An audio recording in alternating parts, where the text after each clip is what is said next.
Okay. Good afternoon, everybody. I think we're all on. My name is Martha Lacrosse. I'm with Capital Workforce Partners, and I know many of you who have signed up today. Um, this is the sixth in our series of what we call Executive Tech Talks.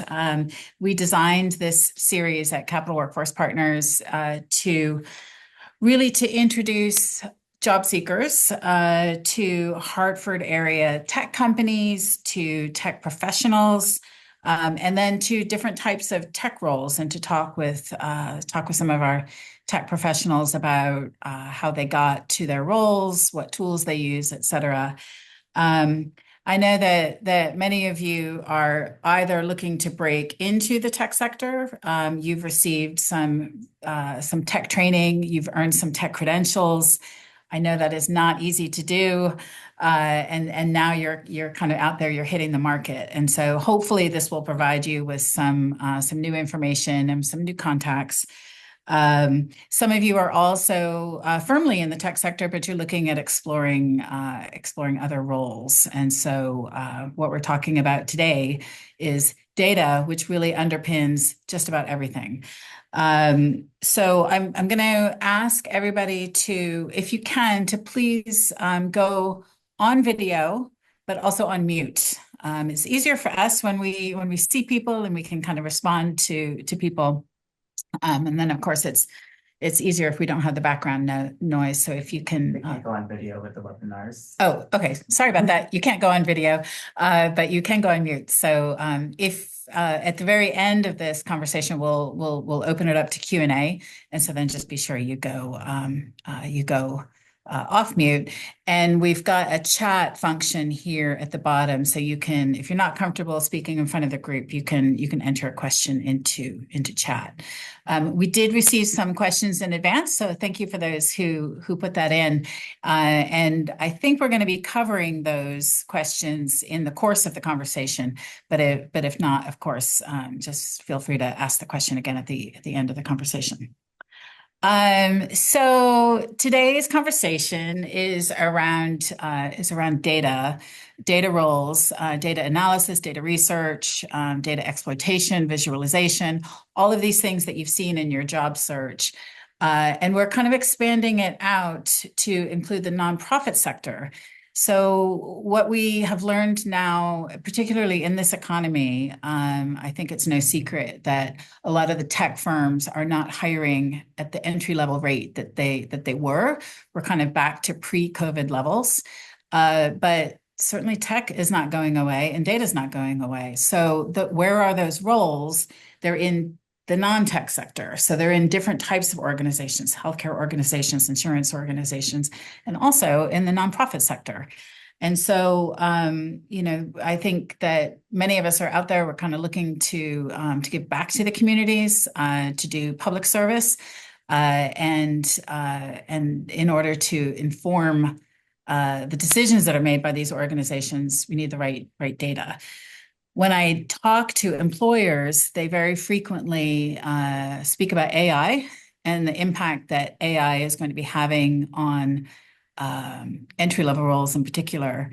And what I've heard again and again and again is that what is most critical is the ability to manipulate AI, to think about AI critically, and to query AI.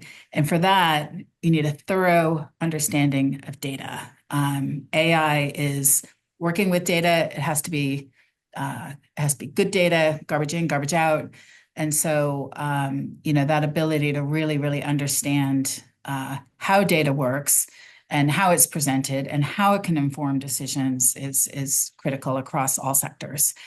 So I'm going to stop talking, and I'm going to introduce Ada Snodgrass, who works with us here as a data analyst at Capital Workforce Partners, and Madison Myers, who is has presented some incredible data to around from the Business Higher Ed Foundation around workforce.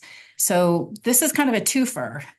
A, we're talking with data professionals, and B, we're talking about workforce and tech workforce in particular. So So I'm going to, as I said, stop talking, and I'll start with Ada. And Ada, maybe if you can just introduce yourself, let us know what your role is, and how did you get there?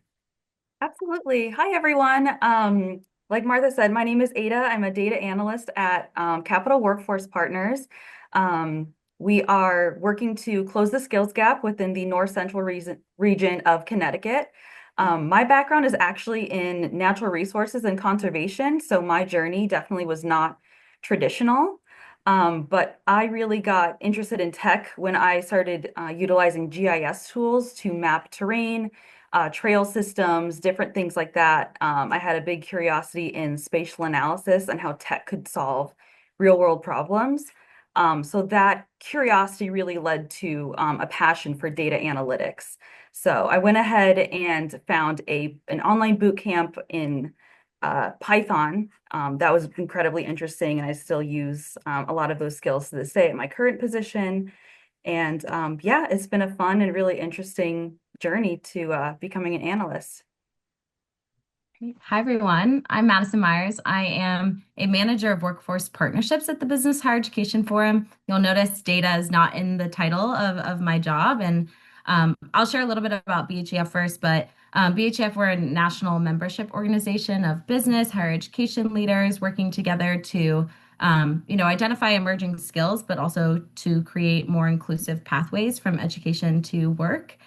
So in my role, I kind of serve two different sides. I work as a project manager on grants, but I also lead some of our data analysis and research. And kind of what that means on a day to day is that I work with higher education, I work with business to look at either job postings data and say what's in demand in a certain area or what skills are needed for certain programs. And so to help them create solutions backed by data to help get, more students into roles that actually will serve them in their career trajectory. I would say I'm passionate about data because I think insights are really powerful, but then I also think they're nuanced and it takes collaboration and action in order to make a difference. And so I really was passionate about being a part of the journey from the data analysis side all the way through to what the outcomes look like and overall getting more people access to meaningful and quality careers, especially if those don't have as many opportunities to do so, and using data to inform those pathways. Great, thank you. I wonder if we could just dig a little bit deeper into what your role looks like, kind of day to day. So clearly, you're both working with data, but I just wonder if you could talk a little bit about, maybe a particular project. Where's the data coming from? How are you transforming that data into intelligence, how are you helping the organization make its decisions with the work that you're doing? Who'd like to take that first? I can take one. I think one example that I have is working on the Summer Youth Employment and Learning Program. So, for example, this is one of the many programs that I'm working on. So, I, for example, will take the application data out of our application portal, ensure that that data is complete and clean. Once I have established that all of the documentation is there, all like I said, all of the data is complete and accurate, that is then transferred to another kind of database where then we can report out on it. So we can see, how many hours did our participants work? What were the outcomes? In what sectors did they work? Where did they work as far as, the physical locations, things like that. What were those wages, and overall just what was the performance of that program for that year, and how does that compare to years prior?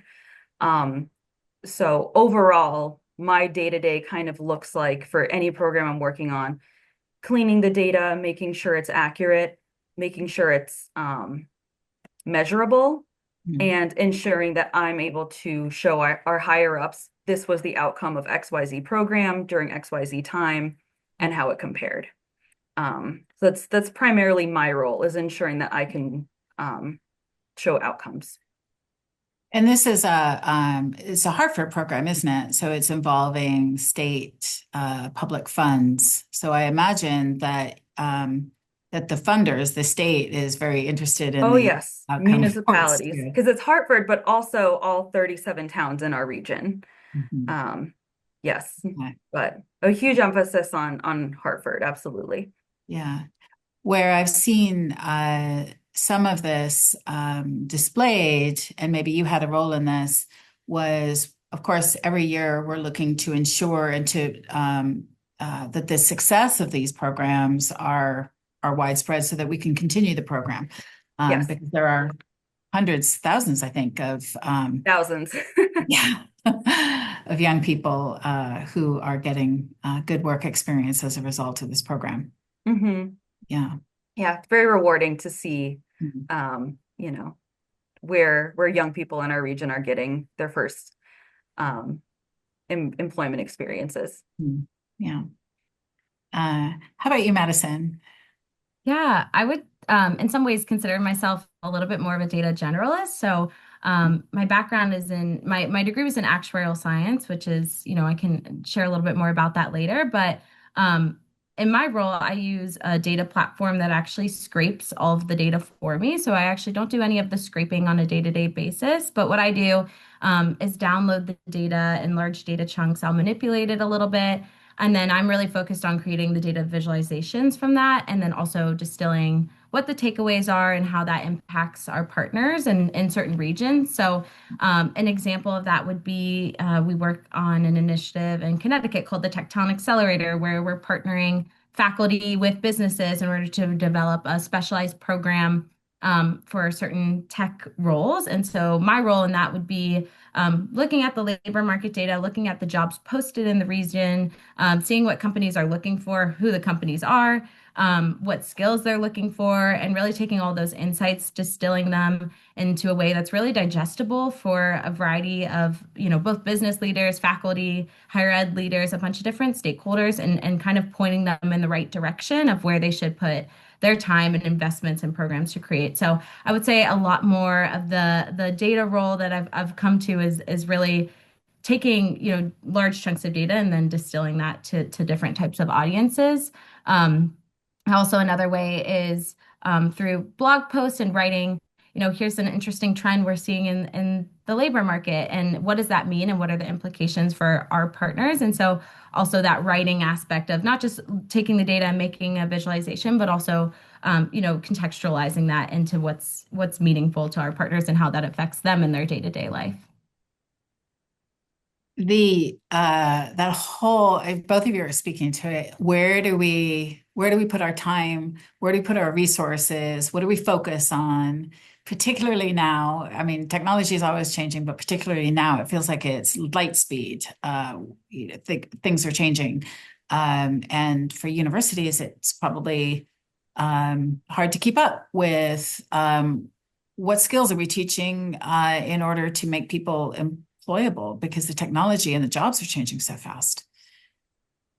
Mm. Yeah, absolutely. I mean, that's something that we're grappling at our organization every day, but also something I think about individually of how do I update my skills continuously and learn to work through the changes and learn to work with AI, which I know we're going to talk about, but the skills that and the platforms that we used 5 years ago are probably not going to be the same ones we use in 5 years. So I think having that adaptability and willingness to continually learn goes a long way with employers.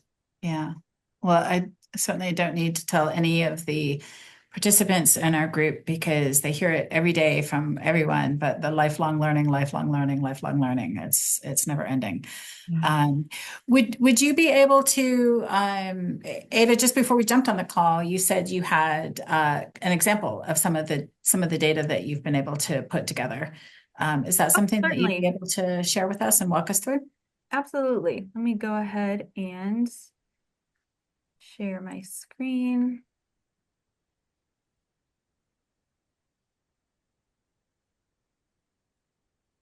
Sure. So this is on the Capital Workforce Partners website. This is our town profiles. This will be updated later this year. Can you all see it? No. Not yet. Not yet. Let me see. Share. Let me see if I can move it over. Can you see it here? Mm, No. I know that Hmm. Jeff is running down to your office as we speak to help out. Oh, There we go. This work? just about to. There Okay, we we go. got Yeah, it. perfect. Got it. Okay, you all can see this? Yes. Yes. Okay, perfect. Sorry about that. Okay, so like I said, this is our town profiles on our website. So this is from program year 2023. This will be updated later this year. So this is a little introduction. Overall, this is just outcomes of the program year and of looking back on the entire time period. So here's a little map of our entire region. Here, overall, how many individuals that were served across our entire region, how much money was invested total, businesses touched, participants overall. I can move over to labor market information. There we go. So Mm. here I wanted to be able to filter like overall the entire region. And then like, let's say, okay, this is great. I want to really just look at Hartford. What were the outcomes for this particular program year in just Hartford alone? And as you can see, based on the different towns, you can then shift and the data itself will change. Likewise, Okay. demographics, programs, training and employment. And I also have a little something about just overall town investments and how that might compare. So this is just one example. I have several others of internal dashboards and things like that that I've made. This is my public facing one. But yeah, this was a huge team effort to build. This was definitely not all me. I did the visual component, but as I'm sure you know, Madison, when it comes to like building data sets, it takes a ton of people, especially something this big. So And this is publicly available. it is, yes, this is our Okay. capitalworkforce.org/town profiles. Okay. Great. So everybody, my my town is a very rural little town, but maybe there's some useful information there. But yeah, so everybody can go to their own town and get some of this information. That's great. Yes. And of course, and that's town management, town residents. They can see what training programs might be available in that town. Yes. Okay, interesting. Mhm. Uh, Great. Okay, thank Give it you back for to you. sharing that. We just, for everybody, we will have these slides available. So I'll send a link to the recording afterwards, and then also the link to these slides that you can see. Madison, I feel like you had something up your sleeve as well. Sure. Yeah, I can show.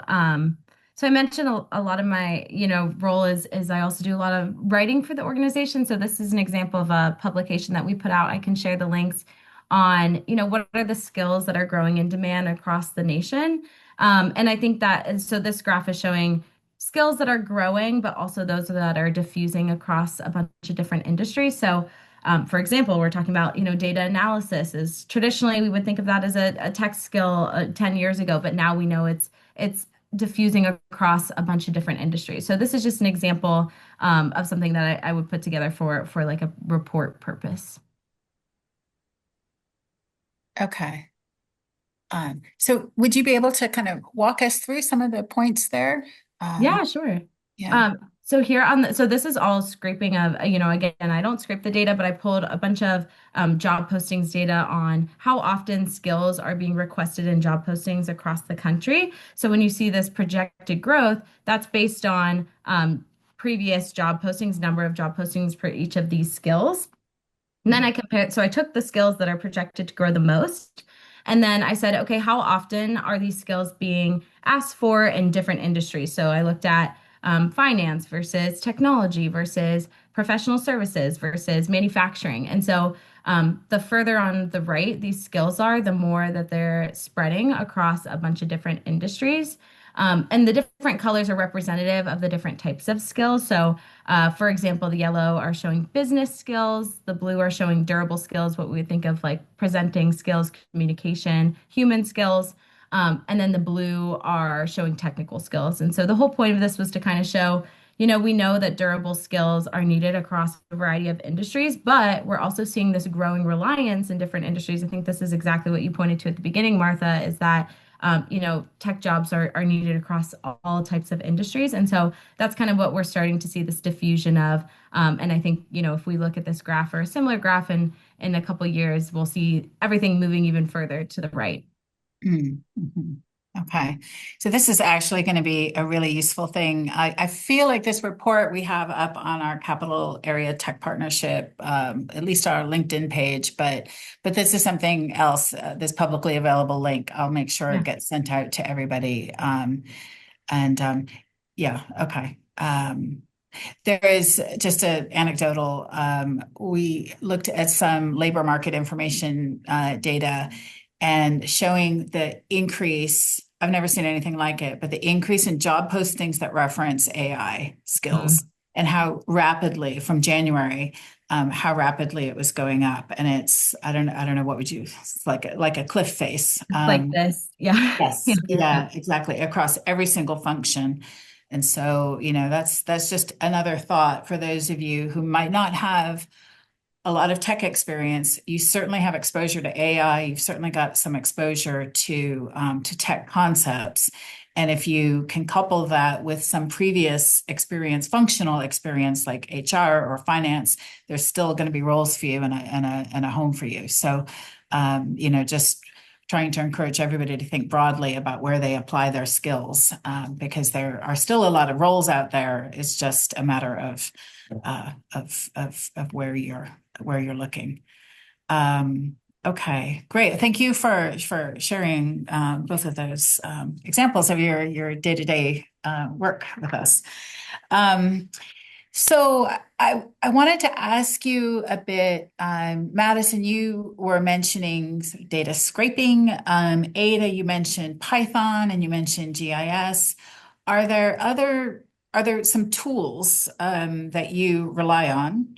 Could you walk us through some of the technology tools that you use, or maybe ones that well, I'll ask you that first, and then I'll ask another question. But yeah, what are some of the technologies that you're using that you're pretty proficient in?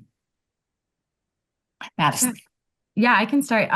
So again, I mentioned my background. My degree was in actuarial science, which if you're not familiar, it's a kind of mixture of math and finance and accounting and a little bit of data, but it's not super data heavy. So in school, I was trained on SAS, which is a little bit of an outdated software now, if you're familiar with it. And then they also taught us just a little bit of R, but not a ton. And then I learned mostly in Excel. And so, as I mentioned, Lightcast is a platform that we use that they scrape all the data for me, but then I download cuts of the data and then manipulate it and create the visualizations. And something that, at least for my role, that's been really important is that the visualization aspect has been the most important part of the journey. And I think, it's different than what I feel like I was taught in school. And it's still important that in school, they taught us, make sure you're sharing all parts to the methodology, the limitations to the data, the process you used. And I found that working with different stakeholders, it's not that they don't care about that information because it's important, but it's a little bit of a back pocket. You can answer those questions if they have questions about it, but they really want to see that final visualization and just that headline. I'm not always great about it, but do as I say, not as I do, I guess is the saying. And I think that I wish because of that, I would have taken R a little bit more seriously in learning it because it's a great visualization tool. And I wish I would have learned it more. I also think, Ada showed that interactive ability, and I think that having interactive visualizations is going to, really grow and has been growing, especially because we're all using our computers to look at, not many people are printing out different resources. So I think being able to make interactive, and lots of tools, you're able to do that. But I think the good news is that there's great resources online to learn those new skills and to learn different tools, especially as things are changing so quickly. So, and I also use AI a lot, which I will talk about, but primarily use Excel for my visualizations, but I wish I knew R a little better, and it's in my plans to maybe, teach myself a little bit more. Honestly, I mean, Excel that has hung on, hasn't it? Yeah. It has been I use it around. all the time, every day. Okay. All It's right. the big, I'd say it's still the backbone of analysis of what we do because it's so accessible. Mhm. I can send somebody a spreadsheet and it's they can navigate it so easily. You know what I mean? And I do think it's important to keep up with newer tools and being able to like teach our peers how to use them and making those a little bit more accessible. But for now, I feel like Excel is still it's going to be around for quite a while. Yeah, It's like absolutely. email. It's like I don't see that going away for quite a while either, No. even though there's other methods of communication, emails, like it's been here and it will be here for, Yeah. a long time. Um, Ada, before we sort of get into some of the other tools that you're using, Mhm. I've heard a few tech VPs at our quarterly tech partnership meetings talk about how there's such a focus on learning new tools, new technologies, new, like whatever is the latest thing out there, like you got to go out there and learn it. Mhm. But actually, day to day, they find a lot of their employees are spending time with older organizations. Those might be Mhm. colleges, there might be universities, there might be insurance companies that are relying on old technology, and so they need that as well. And Right. so interesting, Madison, your that chart that you had that shows some of the, what did you call it, the stalwart technologies. Mm. It sounds like there's still a space for really understanding that as well. And Yeah. And I mm, think also those transferable skills that you have from, the skills that you have from using those older technologies also transfer to those new tools in some ways. And so I think also being able to articulate, like, I know this is getting into like applying for jobs, but being able to articulate, I can use those tools, I can use some new tools, but I also have those transferable skills to be able to learn new things or adapt what I know to different types of tools. So I think that they kind of go hand in hand too. okay. I feel like there's a sound bite there. Okay, so that. Right. Uh, so Ada, how about you? Are there any particular tools that you're using apart from Excel? Are there some other things that you enjoy using? Certainly. I mean, it's not so much a tool as it is the SQL, like so the SQL. That has also helped me customize some like of my Tableau dashboard. So that's the interactive visualization tool that I really love using. That's what I made the dashboard that I showed you from. And that's been really great. A lot of my reports, I like making everything into a map if I can. I think that just gives a whole nother layer of context to most of my projects. But also, yeah, just be allowing people to filter things as they need it, because I can tell them, okay, this is what you asked me for, yes. However, if I also give you this data element, it might shift your perspective in another way. I want to give you both, but I don't want to give that to you in a messy way. Mm, So mm, here's this interactive dashboard. So it's kind of the best of both worlds. So Tableau has really been my favorite tool to use. mm. Um, Excel I certainly use on a daily basis. Um, Right. yeah, I'm always learning and Yeah. looking forward to the next tool that's gonna come my way. Great. Okay, great. Well, speaking of which, AI, we can't avoid the elephant in the room. You've both touched on it a little bit, but can you talk about, there's a fear that what's the thing, like AI is not coming for your jobs, but AI is coming to your jobs, can you talk a little bit about how you're using AI? Yeah, I mean, what does that mean for you in your day to day? Ada, let's start with you. I know we talk about it a lot in this organization. Oh, certainly. Yeah. So I think the important thing to remember too is it's not something to be feared because I feel like fear is something that can be incredibly paralyzing. So my trick that I use in my mind is let's use AI to learn AI.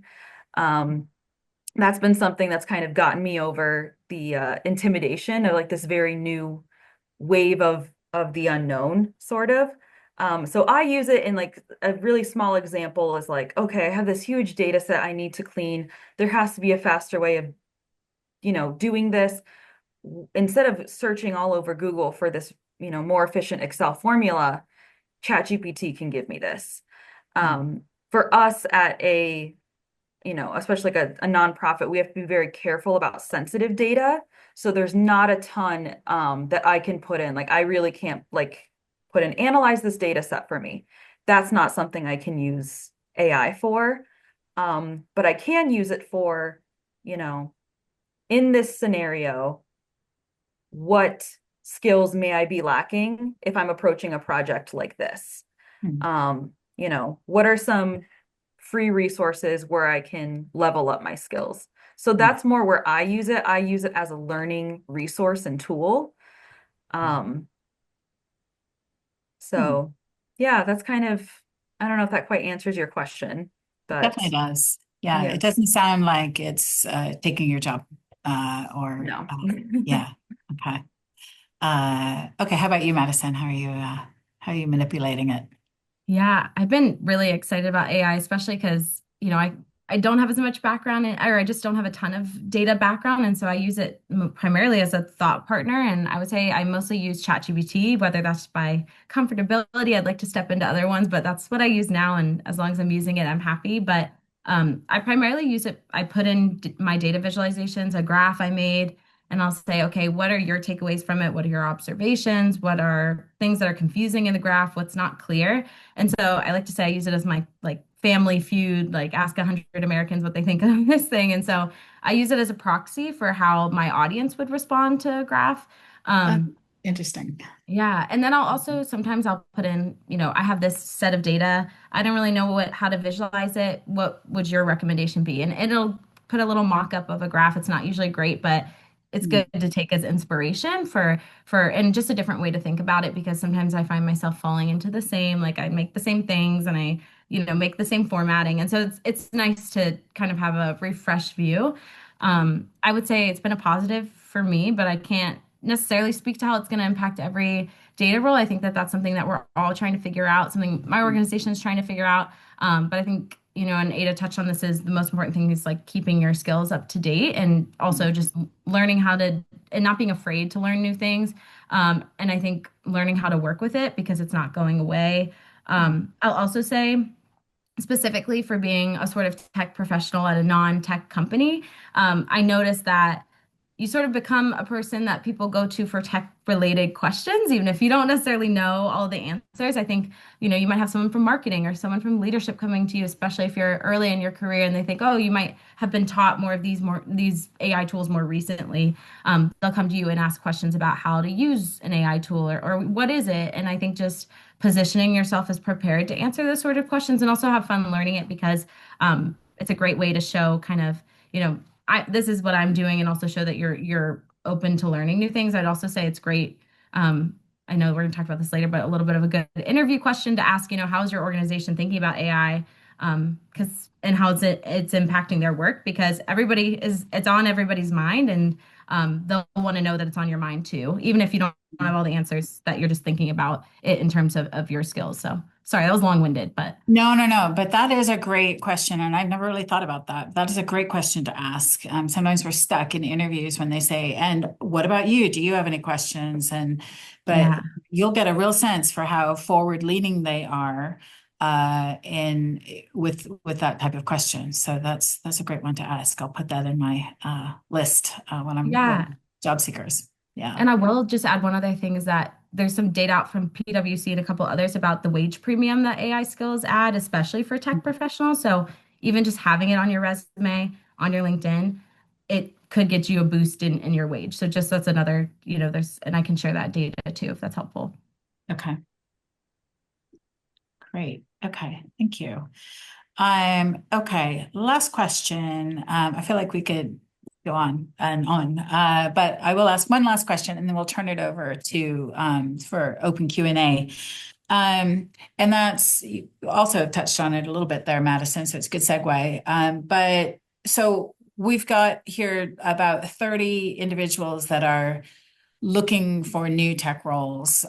So have you got any advice? And I think one thing in particular is particularly for individuals that don't have IT experience.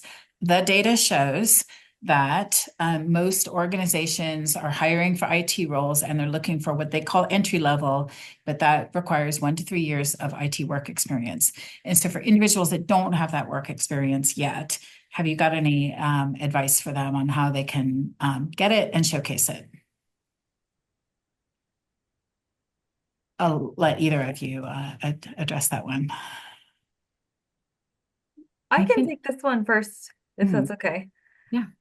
Okay. So, yeah, so how do you give yourself or show that you have the skills without having the, 1 to 3 years experience? For me, what was really important was building a profile of projects. And again, this is me as a data analyst. Um, so for me, that was you know, when I did my online boot camp, I made sure that all of the projects that I did, I copy and pasted into what's called a Jupyter notebook and was then recorded in a GitHub profile, which I could then link to my LinkedIn. And, people that were looking at my resume, looking at my LinkedIn, and, hopefully were going to hire me could see, okay, maybe she's never been a data analyst before, but she has the skills. She knows how to use the tools, things like that.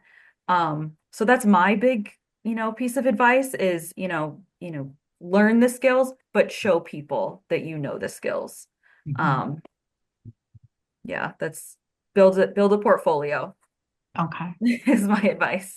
Might come back to you at a future date to talk about that Jupyter notebook in a GitHub Oh, I'd profile. love That to. looks like. So yeah, great. Oh, Okay. sure. Uh, Madison, what do you think?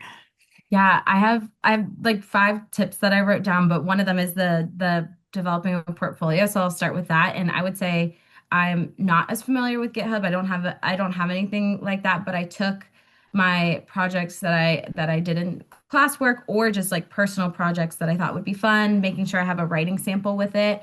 And just even in a PDF, like having it available. Um, and so developing that portfolio so that, again, like you said, you can show your work, especially for if you're interviewing with people who aren't data people, that, you can talk about your skills, you can talk about what you can do, but they won't really understand it all the time unless you can show them. And I also think even if they don't ask for an example, sometimes it's great to just have it to show. My I'll go back to my first one was, it's amazing that data roles, you can find them in any type of organization, any type of industry. And so really finding something that you're interested in and passionate about. If you like sports, there's a data role for that. If you like fashion, there's a data role for that. If you like tech, there's obviously data roles for that. So I think finding a company that you're genuinely interested in, or types of companies, and a lot of times they'll have a data role, even if it's not data in the title, they'll have some sort of data element into some of their jobs. So I'd say casting your net wide in terms of that. The third thing I'd say is to market yourself. I think, Ada, you mentioned LinkedIn. I think, that is a huge way that recruiters are going to find you is through LinkedIn. And if you apply for a job, a lot of times they'll look at your LinkedIn profile.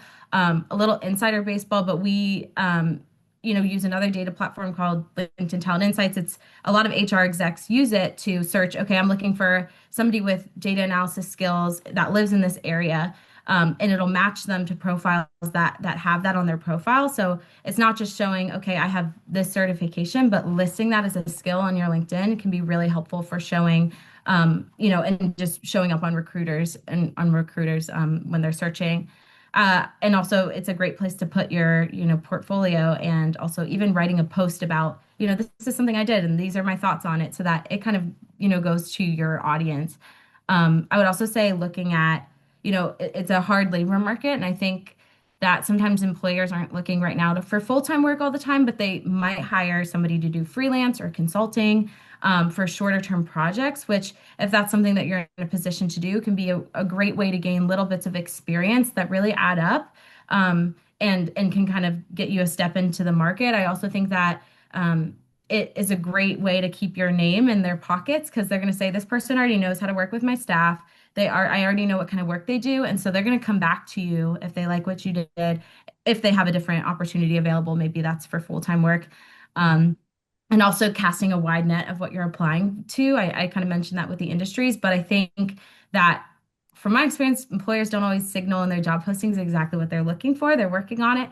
But if a job says, okay, 2 to 3 years of experience is what we need, apply for that job with 0 years. You might get a bite, you never know. And I think that also works well with smaller companies because they don't have those AI tools that are sifting through the resumes. They're going to be looking at them by hand. And so I think that you'll have a better chance at something like that. And then the fifth thing, and then I'll be done, but is learning to talk about data to non-data people, um, and that storytelling aspect. Because I think that sometimes I mentioned this, I love data, I love to talk about it, I get excited, but sometimes people don't care all the time about the process, the methodology. They want to know, those headlines and how you're making it work for their story that they're trying to tell with the data. And so I think being able to present data and talk about your data work in a way that is compelling to a non-data audience and a non-technical audience so they don't get bored by that part can be really beneficial, especially if you're in an interview and you're interviewing with someone from HR who maybe doesn't use data in their daily life. You want to make an impression on them as well. So those are my long-winded tips. Sorry about that. It is not long-winded at all. Both of, what you both provided is super interesting. Just took a couple notes. I'm going to recap this in the notes that I send out to everybody, but you both talked about developing a portfolio. So that's critical. You both talked about sort of LinkedIn and showcasing, communicating what you know, what you've learned, what you've worked on. Short-term projects, contracts, and we as a larger group have spoken about that, and we've invited in tech systems to talk about contracts as a career route. Casting a wide net. All organizations use data, and so you can apply your skills and your knowledge to an organization that maybe you feel passionate about. And Ada, it sounds like you had that transition from one type of world in natural resources to something completely different, which is workforce development. And I certainly the ability to communicate with non-data individuals. So Ada's team and our organization is expert at that. When we have our office learning days, the data team comes in and they know that many of us are either intimidated or just don't get it, or the white noise machine starts. And so they make it very interactive, very fun. There's sometimes candy involved, but that ability to communicate why what you're doing is so critical to the longevity of our organization and to Hartford and to the workforce, you're masters at it. And so, I can say hands-on, like it is really important what your organization does. And I understand it because you're able to communicate it so well. Okay, I think it's probably a good time to turn it over to the wider group. So if you have a question, then okay, so I'll ask you to maybe signal or to just ask the question. But I will start with the question that we received prior. I think this was answered in our conversation. Somebody wrote, I have a tech background outside of data analytics, as both of you did. Will you cover how skills from other tech areas can transfer to data roles?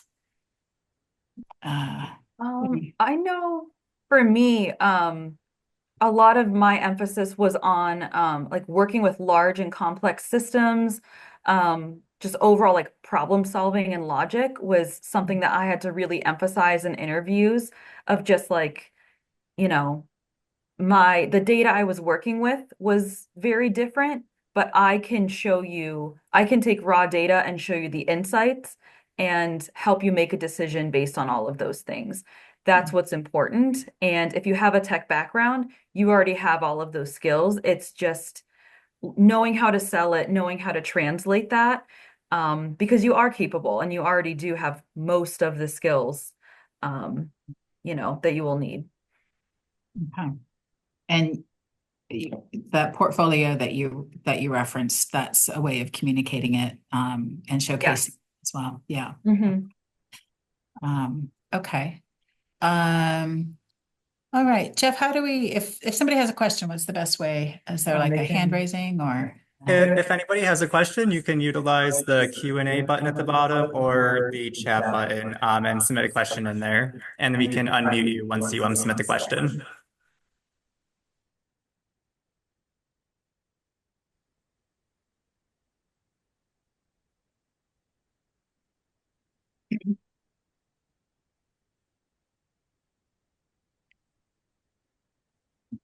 Okay, we got a question here.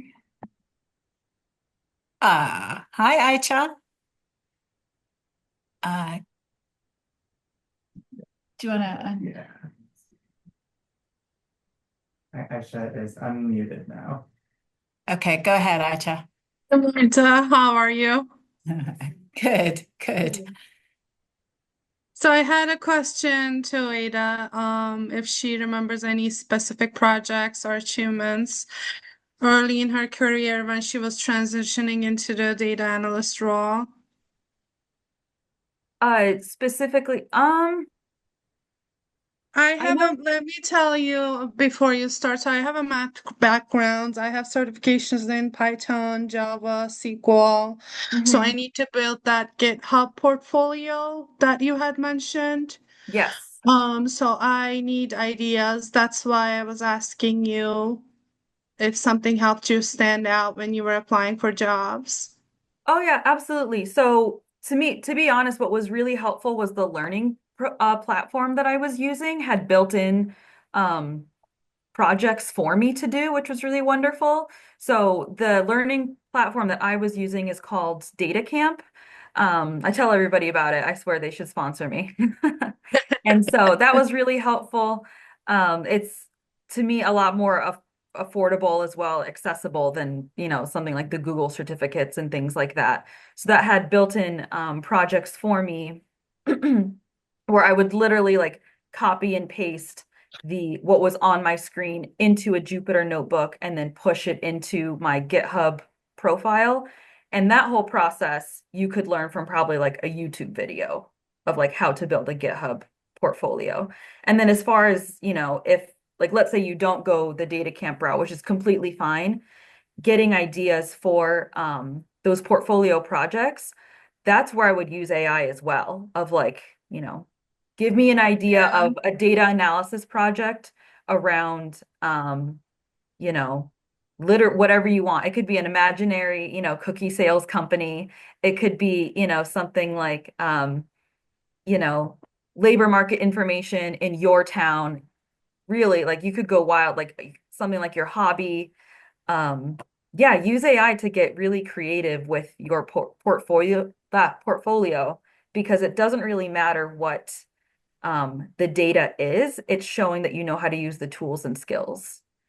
Is that helpful? Yes, thank you so much. I Okay. started using AI, but firsthand, I wanted to ask you if you had any ideas where to start, how to build it. But thank you. This Oh was yeah. helpful. No, no problem. I'm also happy to share my GitHub and like my like LinkedIn portfolio, because I also have that on mine as well. And maybe that could be helpful too. Okay, I'll look into it. Thank Okay, you. you're welcome. When you mentioned that, Katrina Harrison, who I think is on this call. So everybody knows Katrina. And Katrina and I spoke to an individual who had a job interview where they requested a presentation on a particular topic. And so, not naming any names here, but super great person.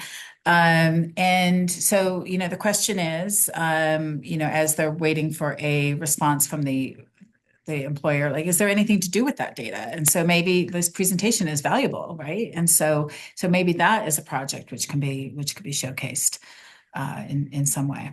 Absolutely. Yeah, or presented. Mhm. Any other questions from our group? Oh, Oh, Katrina says she's here. Did you want her unmuted? Oh, Katrina, do you want to say a quick word? Yeah. Glad that everyone was able to make it, and looking forward to hearing feedback from you all in our one-on-one sessions. And I thank you so much to you ladies that you are taking time to present and be here and provide this helpful information and just encouraging them on their journey to employment. Thank you. Thank you. Thanks, Katrina. I also saw, and I don't want to put anybody on the spot, but I saw that there's somebody here from CT Data, CT Data Collaborative. If that person is willing to maybe say what that organization is, and if not, I know Ada, you've had some experience with them and found them to be a pretty valuable group. Yes, they host wonderful data literacy workshops. I would highly encourage everyone to check out their website and look at their resources because I've learned a lot from them myself. Okay, great. So that's this CT Data Collaborative, I think it's called. Is that right? I believe so. I can share it in the chat. Okay, great. Okay. Good. All right. So let's see, any other questions? Not at the moment. We just got one. Oh, we just got one. So let's see. Where should a potential data analyst start, and how can someone grow from there?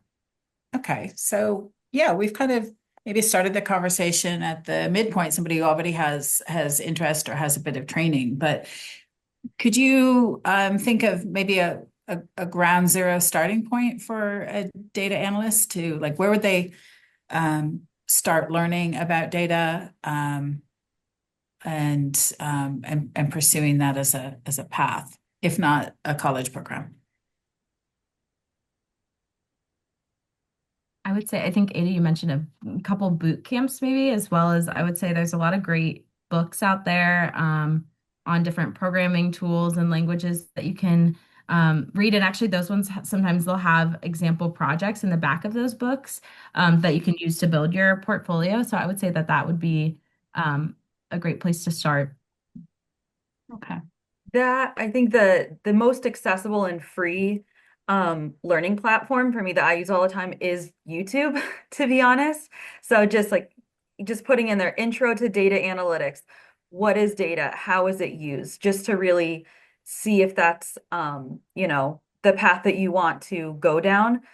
If you want to do something a little bit more formal, that's when I would suggest some kind of boot camp or learning platform that has at least, like, at the end of each skill that you learn, a little certificate that you can download that PDF and put on your LinkedIn. Just something that you can show people, I know this skill now. That was really important to me, that, because you can say, I watched a ton of videos on YouTube or LinkedIn Learning, but it does give you a little bit more legitimacy when you can, you have like a little PDF certificate. So that would be my suggestion. And then, yeah, just like getting inspired on how to make your own fun kind of personal projects that will feed into your portfolio eventually.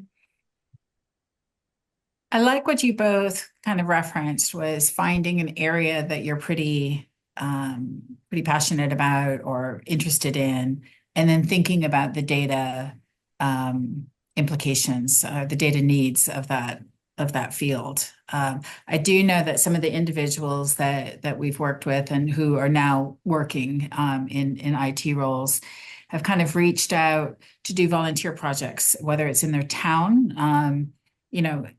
I can certainly see some of that labor market information for a town could be pretty useful for a town that's, strapped for cash. They can't hire somebody to do that, and like they might accept it.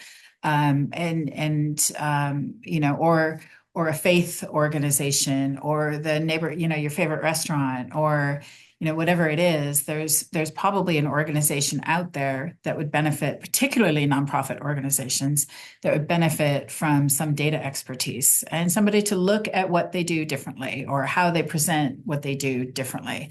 And so I think, if individuals are looking for something to put on their resume when they don't necessarily have the professional experience, it feels to me from what you've both said that there are lots of options if you can identify a willing recipient and then apply some of these tools that we've talked about and then communicate it. So the most important being to communicate it.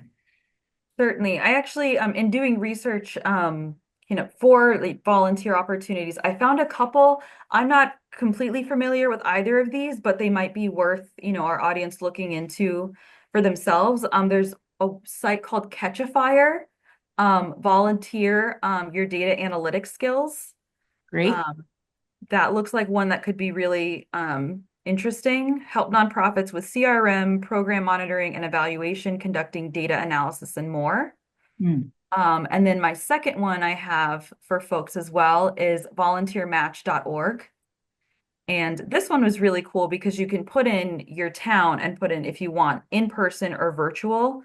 I just put in, West Hartford as an example, and I already see, half a dozen that have, really interesting volunteer analytics opportunities. So yeah, that is amazing. And that's worth maybe our organization even reaching out to them and sort of presenting some opportunities to everybody who's looking for roles. Okay. Okay. Last chance for questions. Looks like we've got one more. Did you think? Or Yeah, one more. oh, okay. I don't see that question. Oh, there it is. Yeah.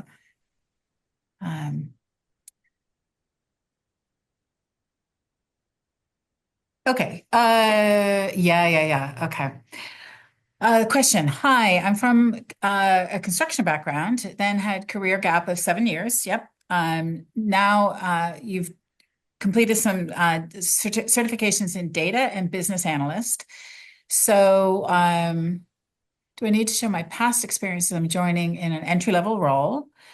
Because of my background and no experience in the USA work, it's difficult to find interviews. How do I enhance my profile? Any suggestion, please? So yes, this is not an uncommon situation. I think particularly now, we've got challenges with career breaks. A lot of us, the life interrupts, and so many of us have career breaks.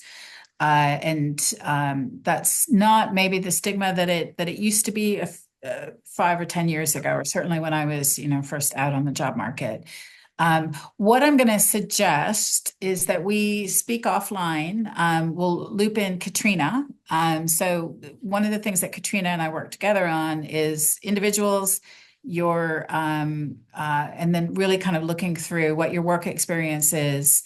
And what your resume is, but we can work with you kind of one-on-one to do a little bit of coaching. Because this is also how to translate the work skills or the educational skills that you've earned overseas, and how do you translate that into the U.S. environment. So these are all really common challenges, and so but I think it's something that merits some kind of one-on-one attention. So this is Shibangi, and I'll just suggest that we speak offline. Yeah. My suggestion as well is also, quite literally experience with taking raw materials and creating something with a very tangible end result. That is the skills that I would highlight on your resume and in interviews, because that's exactly the same with data. So, and I agree with Martha. The stigma around gaps is absolutely nowhere near what it used to be at all. So yeah, best of luck. COVID did that for us. Yes. So this sort of made all sorts of different work arrangements. Everything's acceptable these days. So yep. Okay, so we've reached our 4 o'clock time, but I want to thank everybody for coming, for attending, and particularly Ada and Madison. Thank you so much for sharing your expertise, and Jeff, thank you for emceeing and helping us out Thank with the you, Jeff. technical side. Thanks, I'll follow up with contact details, with a synopsis of what we discussed, and then some links to these really particular websites and concepts and technologies that both Ada and Madison reference as part of their career and their day-to-day work. So thanks, everybody. And as always, get in touch with me if you've got some ideas for a company that you want to speak to or a new technology area, then just let me know and we'll see if we can schedule that over the next few weeks. But thank you and have a good afternoon. Thanks, Thank you everyone. all.